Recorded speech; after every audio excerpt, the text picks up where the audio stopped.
আমরা এখন একটা এক্সাম্পলের মাধ্যমে ম্যাথমেটিক্যালি প্রমাণ করব, দেখব যে আসলে সময়ের কারণে দ্রাব্যতার কিভাবে পরিবর্তনটা ঘটে থাকে। তো নরমালি সময়ের কারণে দ্রাব্যতার পরিবর্তন যে ঘটে সেই ব্যাপারে আমি একটু আগে বলে আসছি যে সমন্বয়ের প্রভাবটা কখন ঘটবে, যে পাত্রে আগে থেকে থাকবে হলো স্বল্প দ্রাব্য তড়িৎ বিশ্লেষ্য একটা দ্রবণ এবং বাইরে থেকে যাকে অ্যাড করব সে হতে হবে তীব্র তড়িৎ বিশ্লেষ্য একটা দ্রবণ। আমি এখানে যে এক্সাম্পলটা দিছি সেটা আসলে যশোর বোর্ড 2015 সালের কোশ্চেন। যশোর বোর্ড 2015 সালের একটা কোশ্চেন এটা। সেটা হলো কি বলছে যে একটা পাত্রে AgCl আছে, সেই পাত্রটাকে দিছে A দ্রবণ, বি দ্রবণে বলছে NaCl আছে এবং আমি বলছিলাম যে বাইরে থেকে যাকে অ্যাড করবে তাকে অল্প পরিমাণ হতে হবে। এখানে দেখতেছি যে আমার ঘনমাত্রাটা খুব অল্প, 0.1 মোলার NaCl দ্রবণ ইউজ করা হয়েছে। তো আমাদের কোশ্চেনটা দিছিল এইভাবে যে 25 ডিগ্রি সেলসিয়াস তাপমাত্রায় AgCl এর দ্রাব্যতার গুণফল আমাকে দিয়ে দিছে, সিলভার ক্লোরাইডের দ্রাব্যতার গুণফল দিয়ে দিছে। তো আমাকে বলছে যে A দ্রবণে সামান্য পরিমাণে B দ্রবণ যোগ করা হলে, মানে A দ্রবণে সামান্য পরিমাণ B দ্রবণ যোগ করব। দেখো আমাদের কথার সাথে কাজের মিল আছে কিনা। আমরা একটু আগে বলে আসছি যে স্বল্প দ্রাব্য তড়িৎ বিশ্লেষ্য দ্রবণে বাইরে থেকে অ্যাড করব একটা তীব্র তড়িৎ বিশ্লেষ্য একটা দ্রবণ। তাহলে এখানে সেটাই বলছে, A দ্রবণে সামান্য পরিমাণ B দ্রবণ যোগ করা হলে, এখানে A দ্রবণটা হলো AgCl, এই A দ্রবণে স্বল্প দ্রাব্য তড়িৎ বিশ্লেষ্য দ্রবণে আমরা বাইরে থেকে যাকে অ্যাড করতেছি সে হলো তীব্র তড়িৎ বিশ্লেষ্য। এবং আমরা বলছিলাম বাইরে থেকে যাকে অ্যাড করতে হবে তাকে সামান্য পরিমাণ অ্যাড করতে হবে এবং এখানে সামান্য পরিমাণে অ্যাড করার কথা বলা আছে। সামান্য পরিমাণে B দ্রবণ যোগ করলে আমাদের দ্রাব্যতার কিরূপ পরিবর্তন হবে, মানে এই A দ্রবণের দ্রাব্যতার কিরূপ পরিবর্তন হবে সেই জিনিসটা নিয়ে আমরা এখন গাণিতিকভাবে ম্যাথটা করব। এখন যদি গাণিতিকভাবে ম্যাথটা আমরা করতে চাই, এখন আমাদের যেটা করতে হবে সেটা হলো পরিবর্তনটা আসলে কিভাবে বুঝবো আমরা। পরিবর্তনটা কিভাবে বুঝে যে আমি এখন কি অবস্থায় আছি এবং আগে কি অবস্থায় ছিলাম, দুইটা ডিফারেন্সটাকে বলা হয় পরিবর্তন। এখন A দ্রবণের পরিবর্তন আমাকে বের করতে বলছে, মানে A দ্রবণের দ্রাব্যতার পরিবর্তন আমাকে বের করতে বলছে। এখন A দ্রবণের দ্রাব্যতা NaCl মিলানোর আগে কত ছিল, A দ্রবণের দ্রাব্যতা NaCl মিলানোর পরে কত হইল, দুইটাকে যদি ডিফারেন্স করি তাহলে কিন্তু আমরা বের করতে পারবো যে আসলে দ্রাব্যতার কিরূপ পরিবর্তন হয়েছে। কথাটা আবার আমি বলি, AgCl এ NaCl যোগ করার আগে AgCl এর দ্রাব্যতাটা কত ছিল সেটা যদি বের করি এবং NaCl যোগ করার পর এই AgCl মানে A দ্রবণের দ্রাব্যতা কত হইছে, এই দুইটা দ্রাব্যতা যদি আমি বের করতে পারি এবং দুইটা দ্রাব্যতা যদি বিয়োগ করতে পারি তাহলে আমরা বের করতে পারবো যে আসলে আমাদের AgCl এর মানে A দ্রবণের দ্রাব্যতার কি পরিবর্তন হয়েছে। পরিবর্তন বলতে কি বোঝাচ্ছে যে আসলে বৃদ্ধিও পেতে পারে, হ্রাসও পেতে পারে। আমরা আসলে ডিফারেন্সটা দেখেই বুঝতে পারবো যে আসলে বৃদ্ধি পেয়েছিল নাকি হ্রাস পেয়েছে। ঠিক আছে, এখন আমরা একটু ম্যাথ একটু করি। ফার্স্টে আমি আসলে NaCl যোগ করার পূর্বে AgCl এর দ্রাব্যতাটা কত সেই জিনিসটা নিয়ে আগে আমরা ম্যাথমেটিক্যালি ক্যালকুলেশন করব। তাহলে NaCl যোগ করার পূর্বে আমাদের হেডলাইনটা হচ্ছে NaCl যোগ করার NaCl যোগ করার পূর্বে, আচ্ছা NaCl যোগ করার পূর্বে আমাদের এই দ্রবণে শুধু AgCl ছিল, আর তো কেউ নাই। তাহলে AgCl কে যদি আমি ভাঙি, AgCl মানে সিলভার ক্লোরাইড কে যদি আমি ভাঙি তাহলে কি হচ্ছে, আমার সিলভার ক্লোরাইড একটা তীব্র তড়িৎ বিশ্লেষ্য নাকি স্বল্প দ্রাব্য তড়িৎ বিশ্লেষ্য। আমরা জানি যে সিলভার ক্লোরাইড একটা স্বল্প দ্রাব্য তড়িৎ বিশ্লেষ্য এবং স্বল্প দ্রাব্য তড়িৎ বিশ্লেষ্যকে যখন লেখা হয় তখন উভমুখী চিহ্ন দিয়ে লেখা হয়।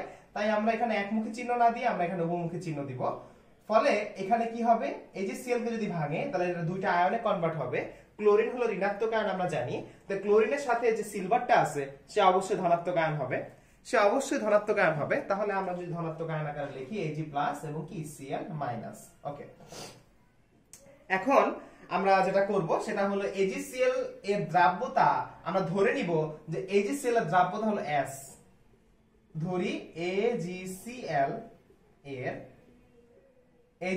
এর দ্রাব্যতা আমরা ধরে নিব হলো S = S। এখন AgCl 1 মোল, 1 মোলের জন্য আমরা দ্রাব্যতা ধরে নিছি S। তাহলে AgCl ভাঙা 1 মোল Ag হইছে, মানে 1 মোল সিলভার হইছে এবং 1 মোল ক্লোরিন হইছে। তো প্রতি মোলের দ্রাব্যতা আমরা S ধরছি, তাহলে এইটাও S পরিমাণ উৎপন্ন হবে এবং এইটাও S পরিমাণ উৎপন্ন হবে। আর এটা যেহেতু 1 মোল, তো 1 মোল থেকে S চলে গেছে, সো এখানে ব্যাপারটা আমরা এইভাবে বলতে পারি যে প্রতি মোলের জন্য দ্রাব্যতা S ধরা হয়েছে। যেহেতু এখানে Ag হলো তোমার 1 মোল, তাই এখানে Ag এর দ্রাব্যতা আমরা S লিখছি। ক্লোরিনও 1 মোল, তো এখানে ক্লোরিনের দ্রাব্যতা কি লিখছি S লিখছি। যদি এখানে 2 থাকতো তাহলে আমরা 2S লিখতাম, যদি এখানে 3 থাকতো আমরা 3S লিখতাম। যেহেতু 1 মোল এবং প্রতি মোলের জন্য আমরা S ধরছি, তাই এখানে আমরা SS আকারে লিখছি। S এর বদলে তোমরা X ও ধরতে পারো, PQ যা ইচ্ছা ধরতে পারো, এটা তোমাদের নিজস্ব ব্যাপার। এখন আমরা যেটা করব, দ্রাব্যতার গুণফল, অলরেডি AgCl এর দ্রাব্যতার গুণফল আমরা জানি যে 2.458 * 10^10। এখন দ্রাব্যতার গুণফলকে কি দিয়ে প্রকাশ করা হয়? আমরা অলরেডি দ্রাব্যতার টপিকটা জানি, যে দ্রাব্যতার টপিকসে আমরা শিখছি যে দ্রাব্যতার গুণফলকে মূলত KSP দিয়ে প্রকাশ করা হয়। দ্রাব্যতার গুণফলকে প্রকাশ করা হয় KSP দিয়ে। এখানে KSP দিয়ে কেন প্রকাশ করা হয়? কারণ দ্রাব্যতার গুণফল, এটাকে ইংলিশে বলা হয় সলিউবিলিটি প্রোডাক্ট। তো S মানে সলিউবিলিটি এন্ড P মানে প্রোডাক্ট, তো সলিউবিলিটি প্রোডাক্ট এটাকে প্রকাশ করা হচ্ছে দ্রাব্যতার গুণফল হিসাবে। তাহলে KSP এখানে আমরা দেখতেছি যে Ag এর দ্রাব্যতা হলো S, Cl এর দ্রাব্যতাও S। তাহলে দ্রাব্যতার গুণফল কোনটা হবে? এইটা এবং এইটার দুইটা দ্রাব্যতার গুণ করলে যেটা পাবো সেটাকে বলবো আমরা দ্রাব্যতার গুণফল। তাহলে আমরা দ্রাব্যতার গুণফল আকারে লিখতে পারি Ag প্লাস গুণ Cl মাইনাস। এখন Ag প্লাস এর দ্রাব্যতা কত ছিল আমাদের? S ছিল, গুণ ক্লোরিনের দ্রাব্যতা কত ছিল আমাদের? S ছিল। সো এখানে আমরা লিখতে পারি S স্কয়ার। তাহলে কি লিখতে পারি আমরা? যে KSP লিখতে পারি আমরা S স্কয়ার। তো KSP S স্কয়ার লিখতে পারি। এখন KSP মানে হলো দ্রাব্যতার গুণফল। আমার AgCl এর দ্রাব্যতার গুণফল কিন্তু অলরেডি দেয়া আছে। কত দেয়া আছে? আমাদের AgCl এর দ্রাব্যতার গুণফল 2.458 * 10^10। S স্কয়ার আমাকে মূলত S এর মান বের করতে হবে, দ্রাব্যতার মান বের করতে হবে। স্কয়ার যেহেতু আছে আমরা রুট করে দিব। KSP এর মানটা আগে বসাই, 2.458 * 10^10 = S স্কয়ার। তো এখানে যদি আমরা রুট করে দেই 2.458 * 10^10 = S, ঠিক আছে? কারণ আমাদের স্কয়ারটা সরানোর জন্য রুট করতে হয়েছে। ক্যালকুলেশন যদি করি আমাদের যে অ্যানসারটা আসবে সেই অ্যানসারটা হলো, এখানে S এর যে অ্যানসারটা আসবে সেটা হলো 1.567 * 10^5। এবং এটার যে দ্রাব্যতা, এবং আমরা জানি দ্রাব্যতার একক আমাদের মুখস্থ, দ্রাব্যতার একক হলো মোল পার লিটার। তাহলে আমরা এখানে যে দ্রাব্যতাটা পাইলাম সেই দ্রাব্যতাটা আসলে কখনের দ্রাব্যতা? NaCl যোগ করার আগে AgCl এর যে দ্রাব্যতাটা ছিল সেই দ্রাব্যতাটা আমরা বের করলাম এটা। এখন আমাদের তো দ্রাব্যতার পরিবর্তন, মানে দ্রাব্যতাটা কিরূপ পরিবর্তন হয়েছে সেটা বের করতে বলছে। তাহলে NaCl যোগ করার আগে দ্রাব্যতাটা কত সেটা আমরা পেয়ে গেলাম। NaCl যোগ করার পরে দ্রাব্যতা কত সেটা এখন আমরা বের করব। এটা বের করলেই আমরা আসলে বুঝতে পারবো যে আসলে কি পরিবর্তন হয়েছে, বৃদ্ধি হয়েছে নাকি হ্রাস হয়েছে। এখন আমরা যে পার্টটা করব সেটা হলো NaCl যোগ করার পরের অবস্থা। তাহলে NaCl যোগ করার যদি পরের অবস্থাটা করি আমরা, এখানে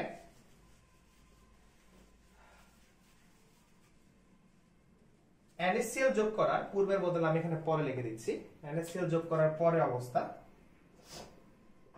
আচ্ছা, এখন AgCl আর NaCl, AgCl এর মধ্যে NaCl যখন যোগ করা হয়েছে, তাহলে AgCl এ আমার এখানে আসলে কার ঘনমাত্রাটা বাড়ছে?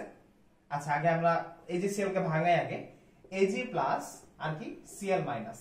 ওকে, এখন আমরা মূলত AgCl তো 1 মোলের জন্য, প্রতি মোলের জন্য আমরা দ্রাব্যতা S ধরছিলাম, তাহলে এখানেও আগের মতো S, এটাও S লিখবো। বাট আমরা NaCl যোগ করার পর AgCl এর পাত্রে কার ঘনমাত্রাটা বাড়ছে?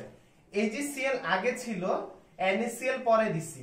এখন এখানে কমন কে, ঘনমাত্রাটা কার বাড়ছে? দেখো Ag তো আগেই ছিল, বাইরে থেকে কোনো Ag আসে নাই, বাইরে থেকে কোনো সিলভার আসে নাই, তাহলে সিলভারের ঘনমাত্রা বাড়ে নাই। সোডিয়াম তো নতুন আসছে, ওর ঘনমাত্রা বাড়ার কোনো কথা নাই, কারণ আগে কোনো সিলভার ছিল না। বাট ক্লোরিন কিন্তু AgCl এর সাথে, সিলভারের সাথে আগে থেকে ক্লোরিনটা ছিল, আবার সোডিয়ামের সাথেও আরেকটা ক্লোরিন আসছে। তাহলে দুইটা ক্লোরিন হয়ে গেল না এখন? তো দুইটা ক্লোরিন মানে এটা হলো সমান প্রভাব। তো ক্লোরিনের ঘনমাত্রাটা বেড়ে গেছে মূলত। তো ক্লোরিনের ঘনমাত্রা বেড়ে গেছে, এখন NaCl এর জন্য আমার ঘনমাত্রাটা কত? NaCl কত ঘনমাত্রা যোগ করছি আমরা? NaCl যোগ করছি হলো 0.1 মোলার ঘনমাত্রার NaCl যোগ করছি আমরা। তাহলে যেহেতু ক্লোরিনের ঘনমাত্রা বেড়ে গেছে, তাই আমরা NaCl এর যে ঘনমাত্রাটা 0.1 মোলার, তো ক্লোরিনের সাথে আমরা কি করে দিব? 0.1 যোগ করে দিব। আমরা কেন Ag এর সাথে যোগ করি নাই? কারণ Ag এর ঘনমাত্রা তো বাড়ে নাই, Ag তো সমায়ন না, এখানে সমায়নটা কি? ক্লোরিন। এই কারণে ক্লোরিনের সাথে, ক্লোরিনের দ্রাব্যতার সাথে আমি এর ঘনমাত্রাটাকে কি করে দিছি? যোগ করে দিছি। এখন জাস্ট আগের মতোই আমরা ম্যাথটা করব। ম্যাথটা কিভাবে করব? আমাদের দ্রাব্যতার গুণফল আমরা জানি যে KSP সমান Ag প্লাস হবে এবং Cl মাইনাস। এখন Ag প্লাস এর দ্রাব্যতাটা যদি আমরা দেখি সেটা হলো S ইনটু Cl মাইনাস এর দ্রাব্যতাটা হলো S প্লাস 0.1। আচ্ছা, তো এখন যদি আমরা ভিতরে ক্যালকুলেশনটা একটু করি তাহলে দেখতে পাবো যে S into S that is called S square into plus হবে এখানে প্লাস S এর সাথে 0.1 গুণ করলে হবে 0.1 S। আচ্ছা, এবং আমার এখানে পরের লাইনটা যদি করি আমরা এখানে KSP এর যে ভ্যালুটা মনে রাখবা যে দ্রাব্যতার গুণফলে কোনো পরিবর্তন হয় না। দ্রাব্যতার গুণফল সবসময় ধ্রুবক, পরিবর্তন হয় না। তো দ্রাব্যতার গুণফল AgCl এর যে টোটাল দ্রাব্যতার গুণফল, সেই দ্রাব্যতার গুণফলটা NaCl যোগ করার আগে যতটুকু ছিল NaCl যোগ করার পরেও কি দ্রাব্যতার গুণফল কি থাকবে? সেম থাকবে। এটা অল টাইম রিমেইন কনস্ট্যান্ট। দ্রাব্যতার গুণফলের কি হবে না? পরিবর্তন হবে না। তো AgCl এর দ্রাব্যতার গুণফল এখানে যেটা দেওয়া আছে সেটা NaCl যোগ করার আগেও যেটা ছিল NaCl যোগ করার পরেও সেটাই থাকবে। তাহলে এখানেও দ্রাব্যতার গুণফল হিসেবে আমরা যে ভ্যালুটা বা KSP এর ভ্যালুটা যেটা ইউজ করব সেটা হলো এটাই ইউজ করব আমরা। তাহলে যদি এটা ইউজ করি 2.458 ইনটু 10 ইনভার্স 10 ইকুয়ালস টু কি হচ্ছে আমাদের S স্কয়ার প্লাস 0.1 S। আচ্ছা, তো আমাদের এখান থেকে মূলত S এর মানটা বের করতে হবে। তো S এর মানটা কিভাবে বের করব একটু খেয়াল করো। এখানে ক্যালকুলেশনটা অনেকে জটিল বানায় ফেলে, এটাকে আসলে সহজভাবে ক্যালকুলেশন করা যায়। স্যার, আমরা একটু আগে দ্রাব্যতার একটা ভ্যালু বের করে আসছিলাম যে NaCl যোগ করার পূর্বে দ্রাব্যতা কত ছিল আমাদের ভ্যালুটা। যদি আমরা ভ্যালুটা একটু লিখি, NaCl যোগ করার পূর্বে আমাদের ভ্যালুটা ছিল 1.567 ইনটু 10 ইনভার্স 5। এই ভ্যালুটা ছিল আমাদের NaCl যোগ করার পূর্বে। তো আমরা দেখতেছি যে দ্রাব্যতার মানটা অনেক ছোট হয়, মানে 1 এর চেয়ে অনেক ছোট হয় নরমালি দ্রাব্যতার মানটা। তাহলে এখানে S বলতে তো দ্রাব্যতা বোঝাচ্ছে, এবং যার মান 1 এর চেয়ে ছোট, 1 এর চেয়ে ছোট সংখ্যার উপরে যদি স্কয়ার করা হয় মানটা কিন্তু আরো ছোট হয়ে যায়। আবার বলি, দ্রাব্যতার ভ্যালুটা সবসময় 1 এর চেয়ে অনেক বেশি ছোট হয়, এবং 1 এর চেয়ে ছোট সংখ্যার উপরে যদি স্কয়ার দেওয়া হয় বা কিউব দেওয়া হয় বা কোনো পাওয়ার হিসেবে ইউজ করা হয় তাহলে ওই মানটা আরো ছোট হয়ে যায়। তো মানটা আরোই ছোট হয়ে যায়, এমনি যে 1 এর চেয়ে ছোট আবার স্কয়ার কিউব এগুলা দেওয়ার কারণে মানটা আরো বেশি ছোট হয়ে যাচ্ছে। তো মানটা এতই ছোট যে S স্কয়ারের মানটা আসলে লেস দেন 1, মানে 1 এর চেয়ে এত বেশি ছোট যে এই মানটাকে আমরা কাউন্ট করব না, এটাকে আমরা লিখবো না, এটাকে আমরা ধরবোই না, এটা ধরার মধ্যে না, কারণ এটা খুবই ছোট একটা ভ্যালু হবে। তো এই কারণে আমরা এটাকে বাদ দিয়ে একবার ডাইরেক্ট লিখে ফেলবো 2.458 ইনটু 10 ইনভার্স 10। এই S স্কয়ারটা এখন আমরা লিখবো না, ইকুয়ালস টু 0.1 S। এখান থেকে যদি আমরা S বের করি দেখতে পাবো যে আমাদের S এর মানটা হবে 2.458 ইনটু 10 ইনভার্স 9 মোল পার লিটার। তাহলে আমাদের এখানে দ্রাব্যতার যে মানটা আসতেছে, দ্রাব্যতার মানটা আসতেছে হলো এটা, সেটা হলো এটা কোনটার মান? NaCl যোগ করার পরে যে আমাদের দ্রাব্যতা সেটা হলো এটা, আর NaCl যোগ করার পূর্বে যে দ্রাব্যতা ছিল সেটা হলো এটা। এখন এখানের ভ্যালুটা আর এখানের ভ্যালুটা একটু কম্পেয়ার করব আমরা, যে এখানের ভ্যালুটা হলো 1.567 ইনটু 10 ইনভার্স 5, আর এইখানে ভ্যালুটা হলো মানে যোগ করার পরের যে ভ্যালুটা সেটা হলো 2.458 ইনটু 10 ইনভার্স 9। এটা হলো যোগ করার পর, এটা হলো আফটার, এটা হলো আফটার, এবং এটা হলো আমাদের বিফোর, তাই না? যোগ করার পূর্বে, আর ওই নিচেরটা কোনটা? যোগ করার পরে। এখন কোন মানটা বড় আর কোন মানটা ছোট?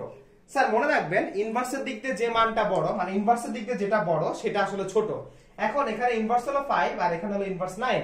ইনভার্স 5 আর ইনভার্স 9, 9 সংখ্যাটা বড়, তার ইনভার্সের দিক দিয়ে যেটা বড় সেটা আসলে ছোট। তার মানে দ্রাব্যতার পরিবর্তন, মানে দ্রাব্যতা আসলে হ্রাস পাইছে। কারণ কি? যোগ করার পূর্বে আমাদের দ্রাব্যতা ছিল এটা, যোগ করার পরে আমাদের দ্রাব্যতা হইছে এইটা। তো যোগ করার পরের ভ্যালুটা কিন্তু ছোট, কারণ ইনভার্স 9, ইনভার্সের দিক দিয়ে যেটা বড় সেটা আসলে কি? ছোট। তো যোগ করার পরে আমাদের দ্রাব্যতা কি হইছে? দ্রাব্যতা বৃদ্ধি পাইছে, হ্রাস পেয়েছে। তো দেখতে পাচ্ছি আমরা যে NaCl যোগ করার পরে আমাদের দ্রাব্যতা আসলে কমে গেছে, আর NaCl যোগ করার আগে আমাদের দ্রাব্যতা বেশি ছিল। তাহলে আগে ছিল বেশি, এখন কমে গেছে, অর্থাৎ দ্রাব্যতার কি ঘটেছে এখানে? আমরা এখানে কমেন্টে জানিয়ে দিব যে দ্রাব্যতার আসলে কি ঘটছে? হ্রাস ঘটেছে। ঠিক আছে, এভাবে আমরা গাণিতিকভাবে আমরা বের করতে পারি যে আসলে সময়ের কারণে দ্রাব্যতার কিরূপ পরিবর্তন ঘটে থাকে।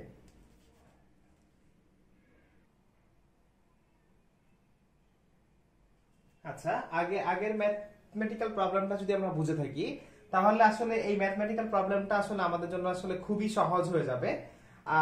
খেয়াল করো, SnF2 মূলত SN টা মানে টিন বোঝাচ্ছে। SnF2 এটা একটা স্বল্পদ্রাব্য জলীয় দ্রবণ। এর বাইরে মানে এর থেকে মানে বাইরে থেকে কি করছি আমরা, তীব্র তড়িৎ বিশ্লেষ্য একটা দ্রবণ মানে সোডিয়াম ফ্লোরাইডকে যোগ করছি, এবং সেটাও খুব সামান্য পরিমাণে যোগ করছি। আমরা পূর্ববর্তী বেসিক থেকে জেনে আসছি যে বাইরে থেকে যাকে অ্যাড করব সেটা তীব্র তড়িৎ বিশ্লেষ্য হতে হবে এবং সেটা সামান্য পরিমাণে যোগ করতে হবে। 0.1 মোলার ঘনমাত্রার NF দ্রবণকে আমরা যোগ করছি। তো আমাদের এখানে কোশ্চেনটা বলছে যে SnF2 দ্রাব্যতার গুণফল ওনারা দিয়ে দিছে, মানে এই SnF2 এর দ্রাব্যতার গুণফল দিয়ে দিছে 8 × 10⁻10। বাইরে থেকে যখন আমরা NaF কে যোগ করছি, সোডিয়াম ফ্লোরাইড কে যোগ করছি, এই যোগ করার পর SnF2 এর দ্রাব্যতার কিরূপ পরিবর্তন হয়েছে সেটা আমাকে বের করতে বলছে। এখন পরিবর্তনটা কিভাবে বের করব আমরা অলরেডি শিখে আসছি যে পরিবর্তনটা কিভাবে বের করব। আমরা এই NaF যোগ করার আগে SnF2 এর দ্রাব্যতা কত ছিল এবং NaF যোগ করার পর SnF2 এর দ্রাব্যতা কত হয়েছে, দুইটার ডিফারেন্সটা করলে আমরা আসলে বুঝতে পারবো যে দ্রাব্যতার কিরূপ পরিবর্তন ঘটবে। এখন ফার্স্টে আমরা যেটা করব সেটা হলো NaF যোগ করার পূর্বে NaF যোগ করার পূর্বে NaF যোগ করার পূর্বে আমাদের কন্ডিশনটা কি ছিল, SnF2 ছিল। SnF2 এটা যেহেতু তোমার স্বল্পদ্রাব্য জলীয় দ্রবণ, তাই এখানে হলো অবমুখী চিহ্নটা হবে আমাদের, আমরা অবমুখী চিহ্ন দিব। অবমুখী চিহ্ন দেওয়ার ফলে আমাদের এটাকে ভাঙলে কি হবে, Sn2 প্লাস এবং 2F মাইনাস। দেখো এখানে মূলত তোমার ফ্লোরিন দুইটা আছে, এই কারণে এখানে দুই দেওয়া হয়েছে সমতা করার জন্য, এবং এই ক্ষেত্রে কিন্তু সমতা করা বাধ্যতামূলক। তো আমরা ধরে নিব যে এর দ্রাব্যতা SnF2 এর দ্রাব্যতা আমরা ধরে নিলাম যে S, মানে এটা যে পরিমাণে দ্রবীভূত হবে বিয়োজিত হবে, সেই যে মৌলগুলো উৎপন্ন হবে তাদের দ্রাব্যতা আমরা ধরে নিচ্ছি S।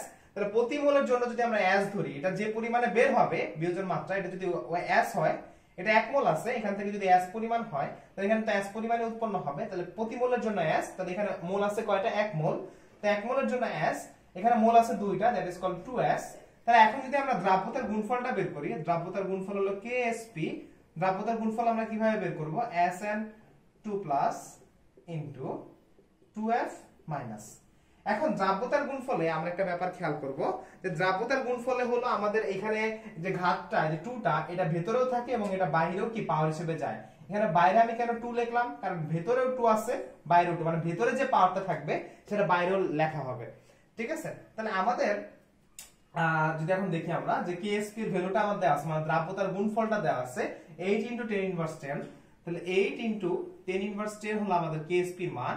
Sn2 কে আমরা ধরে নিছি S, আর 2F এটাকে ধরে নিছি আমরা 2S, আবার উপরে আছে কি স্কয়ার। তাহলে এটাকে যদি আমরা একটু ঠিকভাবে লিখি তাহলে লেখা যায় 8 × 10⁻10 S × 2S square. 2S square square আছে মানে 4S স্কয়ার হয়ে গেছে। এটা 4S স্কয়ারের সাথে S গুণ করলে এটা হয়ে যাচ্ছে আমাদের 4S কিউব। তাহলে এটা যদি আমরা ক্যালকুলেশন করি, এখান থেকে যদি আমরা S কিউব লিখি, কিভাবে লিখব আমরা, 8 × 10⁻10 ডিভাইডেড বাই 4। ক্যালকুলেশন করলে আমি যদি একবারে ক্যালকুলেশনটা করে দেই, S মানে একবারে ঘনমূল করে, তাহলে 8 × 10⁻10 ডিভাইডেড বাই 4, এখানে ক্যালকুলেশন করলে আমার যে অ্যানসারটা হবে সেটা হলো 5.848 ইনটু 10⁻4। দ্রাব্যতার একক আমরা জানি মোল পার লিটার। তাহলে এই যে S এর মানটা বের হইলো আমাদের, এই S এর মানটা হলো NaF যোগ করার পূর্বে দ্রাব্যতা কত ছিল SnF2 তে সেটা আমরা বের করে ফেললাম, 5.848 × 10⁻4 মোল পার লিটার। আমাদের বের করতে বলছে পরিবর্তন, মানে আমাদের পূর্বেরটা বের করছি, এখন আমাদের পরেরটা বের করতে হবে। পরেরটা আসলে মোটামুটি একই রকম, একটু ডিফারেন্স। সেটা হলো আমরা আগের ম্যাথটা যেহেতু করছি আমাদের মোটামুটি এখন আইডিয়া আছে। SnF2 যোগ করার SnF2 তে NF যোগ করার পরে আমাদের কি কন্ডিশনটা হবে একটু দেখি আমরা, যে NaF যেহেতু যোগ করছি তাহলে SnF2 আর NaF এদের মধ্যে কমন আয়ন কে, এদের মধ্যে কমন আয়ন হলো ফ্লোরিন, তাই না? তাহলে কার ঘনমাত্রাটা বাড়বে, অবশ্যই ফ্লোরিনের ঘনমাত্রাটা বাড়বে। এবং কত ঘনমাত্রা যোগ করছি আমরা, এখানে বাইরে থেকে 0.1 মোলার ঘনমাত্রা যোগ করছি, তাহলে ফ্লোরিনের সাথে আমরা 0.1 যোগ করে দিব এখানে। 0.1 যোগ করে দিব। এখন আমরা যদি দ্রাব্যতার গুণফল বের করি তাহলে KSP সমান আমরা লিখতে পারি SN2 ইনটু 2F মাইনাস, ঠিক আছে? তাহলে SN2 এর মান হলো আমাদের S, ওকে, আর 2F মাইনাস, আচ্ছা এটার স্কয়ার আছে কিন্তু, হ্যাঁ, কারণ ভিতরে যেটা থাকবে বাইরে সেটা পাওয়ার হিসেবে যাবে, আর এটা হলো হবে আমাদের 2S প্লাস 0.1, ওকে। এখন এই এসটা এস এর মতোই থাকুক, আর এটাকে আমাদের দেখতে অনেকটা a প্লাস b হোল স্কয়ারের মতো লাগতেছে, সূত্রের মতো। তাহলে এটাকে a প্লাস b হোল স্কয়ারের সূত্র যদি আমরা লিখি, এটাকে এভাবে লেখা যাচ্ছে যে a plus b whole square মানে a square plus 2ab plus b square.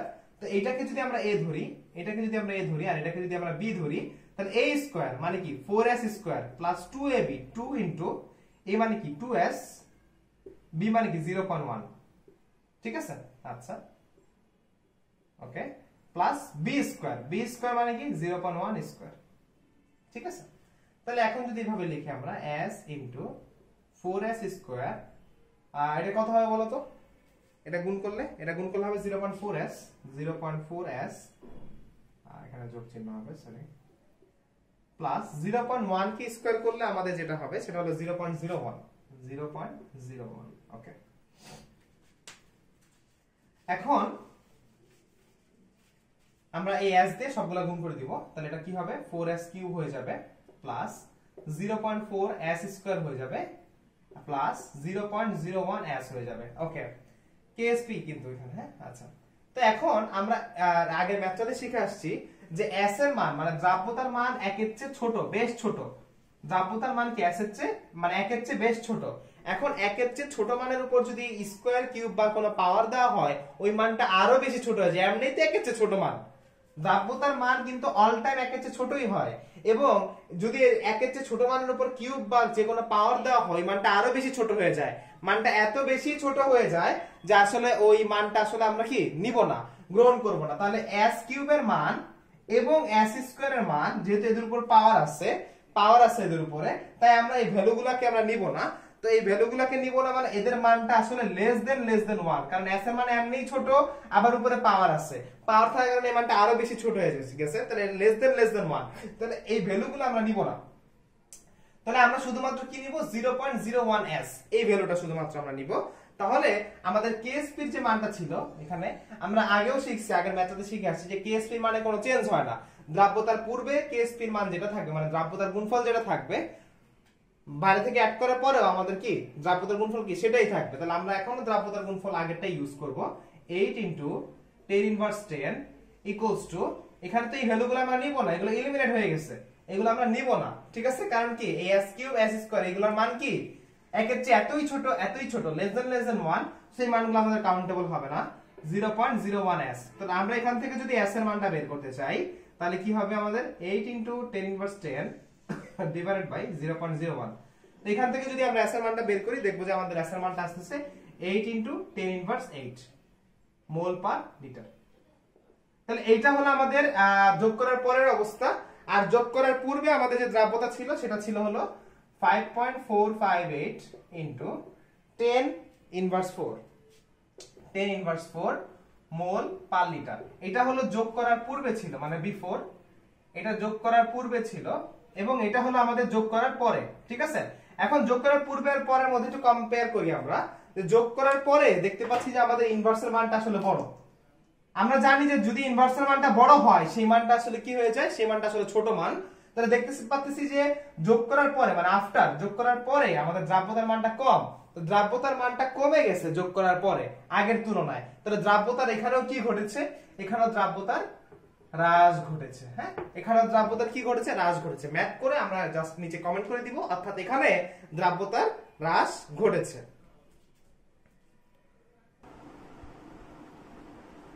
আচ্ছা, এখন আমরা দেখবো আসলে মূলত কখন কখন দ্রাব্যতার বৃদ্ধি ঘটে। এগুলো যদিও খুব রেয়ার কেস, দ্রাব্যতার বৃদ্ধি ঘটে, খুবই রেয়ার কেস, বৃদ্ধি ঘটে বাট খুব রেয়ার, মানে খুব কম সময় কম প্রবলেম গুলোতে আমরা দেখবো যে দ্রাব্যতার বৃদ্ধি ঘটে। ম্যাক্সিমাম টাইমেই 99% টাইমেই আমরা দেখবো যে দ্রাব্যতার হ্রাস ঘটে মূলত, মানে ম্যাথমেটিক্যালি ক্যালকুলেশন করার পর এতক্ষণ যেটা করলাম। তো একটু দেখবো যে কখন কখন দ্রাব্যতার বৃদ্ধি ঘটে, একটু খেয়াল করো। এখানে আমি পটাশিয়াম সায়ানাইড, সিএন মানে কিন্তু কার্টুন নেটওয়ার্ক না, সিএন মানে হলো সায়ানাইড। তো পটাশিয়াম সায়ানাইড আর AgCl মানে সিলভার সায়ানাইড, দুটাকে যোগ করছি, যোগ করার পরে আমাদের একটা জটিল যৌগ তৈরি হয়ে গেছে, সেটা হলো ডাইসায়ানোসিলভার।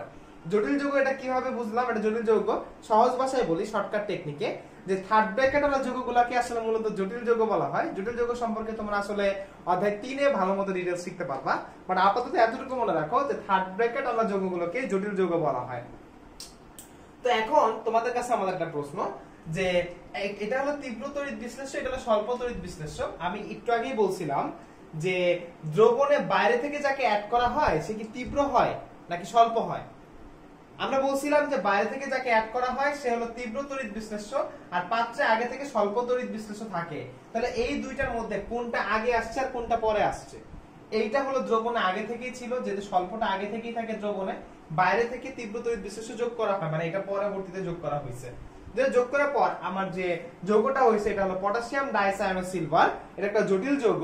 এই যৌগগুলোর ক্ষেত্রে দ্রাব্যতার ফলে, মানে বাইরে থেকে অ্যাড করার ফলে সময়ায়নের প্রভাবটা ঘটবে কি? দ্রাব্যতার বৃদ্ধি ঘটবে।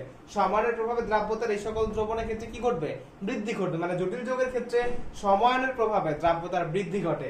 এখন আবার একটু যদি দেখি আমরা, পটাশিয়াম আয়োডাইড এটা একটা তীব্র তড়িৎ বিশ্লেষ্য, এবং মার্কারি আয়োডাইড মানে স্বল্প তড়িৎ বিশ্লেষ্য। এটা স্বল্প তড়িৎ বিশ্লেষ্য। দুটাকে যখন অ্যাড করা হয়েছে, আমার এখানে যে দ্রবণটা উৎপন্ন হয়েছে এটা একটা জটিল যৌগ। যেহেতু জটিল যৌগ আমরা বুঝতে পারতেছি যে এখানেও কি হবে? আমাদের দ্রাব্যতার বৃদ্ধি ঘটবে সময়ায়নের কারণে। এবং এই যে যৌগটা তৈরি হয়েছে এটার নাম হলো potassium tetra iodide মার্কিউরেট। Potassium tetra iodide মানে 4টা আয়োডিন আছে, মার্কিউরেট। এটাকে বলা হয় ন্যাসলার বিকারক। এটা খুব পরীক্ষায় আসে, মেডিকেল ভর্তি পরীক্ষাটা জাতীয় প্রশ্ন, যে ন্যাসলার বিকারক কি? পটাশিয়াম টেট্রা আয়োডাইড মার্কিউরেটের দ্রবণকে বলা হয় ন্যাসলার বিকারক। পরীক্ষা এটাও আসে যে ন্যাসলার বিকারক কি করতে ব্যবহার করা হয়। নরমালি ন্যাসলার বিকারক অ্যামোনিয়াম আয়ন শনাক্তকরণে ব্যবহার করা হয়। NH4+ আয়ন শনাক্তকরণে পটাশিয়াম টেট্রা আয়োডাইড মার্কিউরেট বা ন্যাসলার বিকারক ইউজ করা হয়। যাই হোক, আমাদের দ্রাব্যতার বৃদ্ধিগুলো কখন কখন ঘটবে? থার্ড ব্র্যাকেট ওয়ালা যৌগগুলো যখন উৎপন্ন হবে, মানে জটিল যৌগের ক্ষেত্রে আমাদের দ্রাব্যতার বৃদ্ধি ঘটবে, আর অন্যথায় ম্যাক্সিমাম টাইমে আমাদের দ্রাব্যতার হ্রাস ঘটবে, যেটা আমরা অলরেডি ম্যাথমেটিক্যাল ক্যালকুলেশনের মাধ্যমে প্রমাণ করে আসছি। Thank you everyone.